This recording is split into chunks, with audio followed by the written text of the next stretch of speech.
I remember the day I walked into my high school driver education class. A room filled with a mix of excitement and dread, like a bag of gummy bears that had somehow been left in the sun too long. There we were, a group of teenagers, all convinced we were the next Vin Diesel, ready to conquer the roads with all the finesse of a seasoned stunt driver. Little did we know, we were more likely to resemble a herd of confused sheep, each of us trying to figure out how to parallel park without causing a minor international incident. The first day was an introduction, which, in retrospect, felt more like a TED Talk on the dangers of texting while driving. Our instructor, Mr. Thompson, was a retired police officer with a mustache that could only be described as a small animal living on his upper lip. He had the kind of voice that could put a caffeinated squirrel to sleep, but he meant business. He started off with a story about a kid who thought he could impress his friends by doing donuts in a parking lot.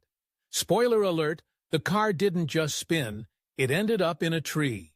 Lesson learned: trees don't make good friends, and neither do insurance companies. As we spent the next few weeks in the classroom, we were bombarded with rules and regulations that felt like they were written by a committee of overly cautious grandmothers. 10 and 2, check your blind spots. Don't forget to signal. I mean, who knew driving came with so many rules? It felt like preparing for an exam in an obscure subject, like advanced underwater basket weaving. I was convinced that I'd need a cheat sheet just to remember how to turn on the windshield wipers. Finally, the day arrived for our first driving lesson. I climbed into the car with my classmate Sarah, who had been practicing her "I'm totally calm and not terrified" face in the mirror for the last hour. We were paired with Mr. Thompson, who was now our personal driving coach. He strapped himself into the passenger seat like he was about to embark on a roller coaster ride. And honestly, it kind of felt that way.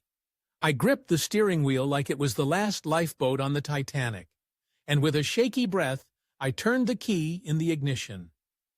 The car roared to life, and I could almost hear the engine laughing at my nervousness.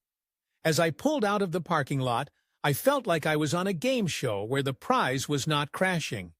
I was doing okay until I hit the first stop sign. Panic set in. Was I supposed to actually stop? I mean, I thought it was more of a suggestion. Clearly, Mr. Thompson didn't think so. "Stop!" he yelled, and I slammed on the brakes like I was trying to halt a runaway train. The car jolted, and Sarah let out a little squeak that sounded suspiciously like a mouse caught in a trap.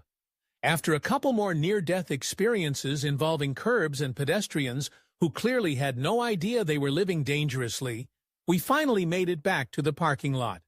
I was sweating like I had just run a marathon, and Sarah looked like she had just survived a horror movie. "You did great," she said, which I took as the world's most generous understatement. I was pretty sure I had left a trail of chaos in my wake. The rest of the lessons followed a similar pattern of terror and triumph. I learned how to parallel park, which felt less like a skill and more like a magic trick. Abracadabra. And somehow I was wedged between two cars without a scratch. By the end of the course, I felt like I had graduated from a circus school rather than a driver's ed class. I emerged with my learner's permit, ready to hit the road, but I still had a nagging suspicion that my driving skills were best suited for a video game rather than real life. Looking back, that driver education class taught me not just how to drive, but how to embrace the chaos of life. Because if you can survive high school driver's ed, you can survive just about anything, including the potholes of adulthood.